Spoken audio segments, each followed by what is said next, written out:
Өнөөдөр 2026 оны 1 сарын 14-ний өдөр Сүхбаатар аймгийн Баруун бүсийн сургуулийн өмнөх боловсрол болон ерөнхий боловсролын сургуулиудын мэргэжлийн багш нарын бүсийн уулзалт зөвлөгөө манай сургууль дээр зохион байгуулагдаж байна. Энэ одоо зөвлөгөөнд нийт 10-аад байгууллагын 150 гаруй багш нар, удирдах ажилтнууд арга туршлагаа түгээн дэлгэрүүлж санал бодлоо солилцсон асуудлаа шийдвэрлэхээр бүрэн цуглаад байна. За ерөнхийдөө мэргэжлийн багш нарын боловсролын бүлгийн үйл ажиллагаа маань явагдаад 3 дахь жилдээ явж байна. Өмнөх жилдээ харьцуулан үзэхдээ энэ жил сургуулиудын мэргэжлийн багш нарын одоо бүлгүүдэд өөрсдийнхөө асуудал нэгтэй багш нар маань нэгдэж шийдлээ гаргаж мөн агц үр дүнгээ тооцсон нэлээд үр дүнтэй ийм зөвлөгөөн уулзалт болж байна гэж дүгнэж байна. За ингээд зөвлөгөөнд оролцож байгаа нийт мэргэжлийн багш нарын бүлгийнхэндээ болон бүх одоо сургууль цэцэрлэгийнхэндээ ажлын амжилтыг хүсье. Хүндээ энэ өдрийн мэнд төргий. За өнөөдөр бид нар Баянлагэр суманд одоо Баруун бүсийн багш нарын мэргэжлийн багш нарын бүлэг Баруун бүсийн уулзалт зөвлөгөөнийг өнөөдөр амжилттай ингээд хийгээ явж байна. Ингээд энэ үйл ажиллагаанд маань ихтэй оролцож байгаа болон бидний одоо бүлээн авсан Баянлагэр сумын ерөнхий зуршлын сургуулийн хамт олонд юуны өмнө халуун талархлаа илэрхийлье. За ингээд энэ үйл ажиллагаа маань амжилттай болж олон одоо сургуулийн сайн туршлагууд ингээд яригдаж бид бүхэн олон од шүүрээд ингээд цаашдаа хичээл сургаал болгон үйл ажиллагаандаа тусгаж ажиллахаар ингээд зорин ажиллаж байна. Цэцэнэ миний би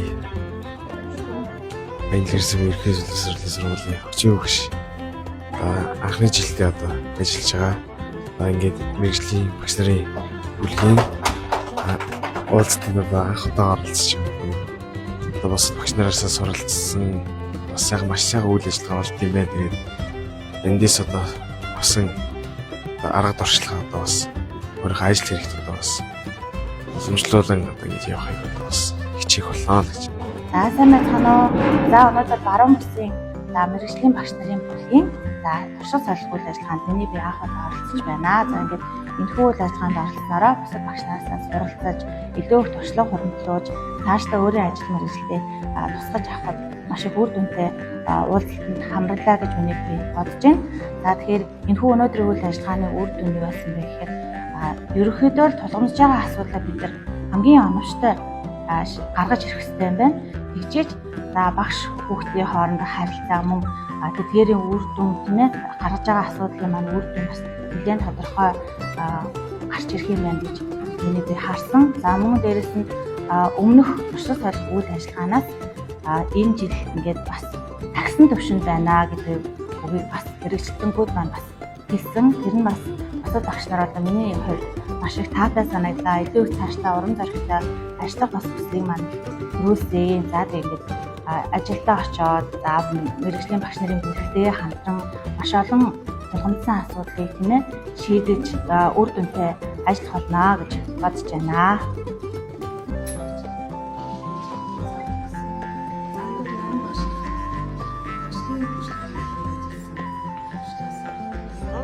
За бид нар энд бол одоо за тийм ингээ багийн багш сургуулийн менежер одоо ойлгож унших ба түүний шийдвэрлэх арга зам гэсэн хэлт.